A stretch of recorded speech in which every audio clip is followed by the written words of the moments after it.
And when he began his preaching in Galilee, in the synagogue of Nazareth, where he was born up, what did Jesus say?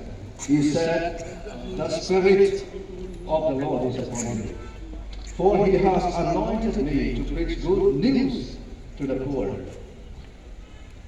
and also to bring liberation to those who are oppressed, and also to Jesus." Then only he began his ministry. That is what Jesus is, full of the Holy Spirit.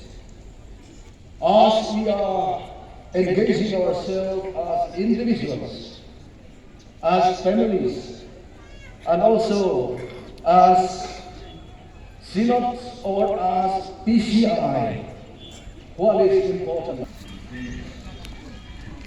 Then next, I am going to foundations of being said. We look into the task of those being sent. Those being sent. There are always three important tasks which we always see in the ministry of Jesus. Those were preaching, teaching, and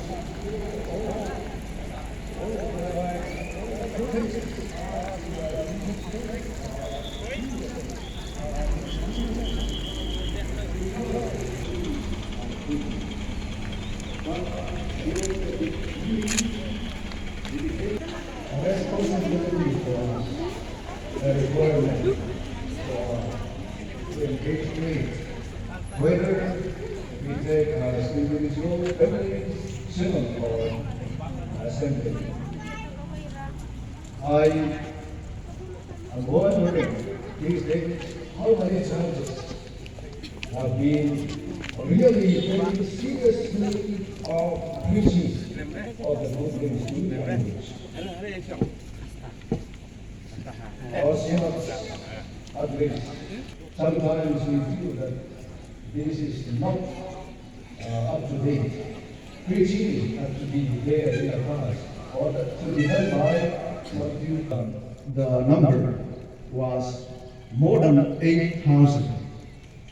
So how our mission, our preaching ministry has been blessed by God. It's not our power, it's not our might, it's not our strategy, but it is the power of God, because God is taking preaching the gospel to the unreached seriously. And if we engage, God will take care of the rest. We will see the result waiting for us. Surprisingly, what we find in Dubai, in Jharkhand, is that many of those who have been to Mizoram for work have been converted there, and then as they retire or somehow return to their place, they remain faithful Christians, and now they have become important missionary workers, native workers. Their children will become pastors. Jesus coming into the world is a Trinitarian handiwork. Even Christian, let us make man in our own image. We find the element of the Trinity there as well. And the Spirit was very much there in Christian account. And as Jesus was baptized, as I already said, the Holy Spirit descended upon the Son. And then a voice, God the Father, said, "This is my beloved Son, with whom I am well pleased." And that Jesus was sent into the world. And Jesus sending us also has to be in many contexts as well. Then another thing is teaching. Jesus was teaching the values of the kingdom of God. as we find in Matthew chapter 5, verse 5 more until the end of chapter 7. We have the collection of Jesus' teaching, moral, ethical standards as expected by God and even by Jesus. Sometimes we try to modify the gospel values, the moral, ethical teachings of Jesus according to our own standard, according to our own convenience. But God's standards, whether moral or ethical, is never to be compromised. So here we have to teach others. Teaching usually is within a believing community. Preaching according to Jesus, that in the context was for outreach program. Teaching is usually restricted to Christian community. Here Jesus is particularly interested in teaching the young ones in our community.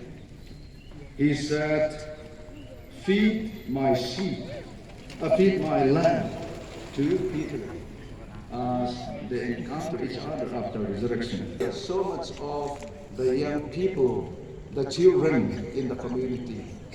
He took by the hand and then he blessed them.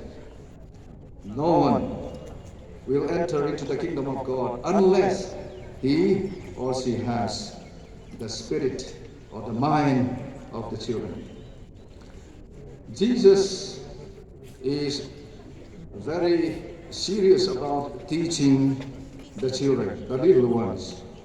And even when we look at the Old Testament context of Israelites, when we look at Deuteronomy chapter 6, verses 4 to 9, we find what we call Shema, the prayer, the Jewish daily prayer. Then the instruction is there that you should teach your children diligently as they sit, as they walk, as they sleep, as they rise.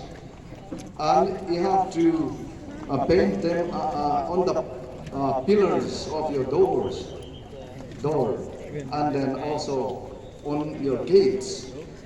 So, teaching the children diligently about the values of the kingdom of God, the ethical, moral standard as it is inscribed in the teachings of Jesus. This is very, very important today for Christian community like us. Among our community members, we find laxities, failures in moral, ethical standards in many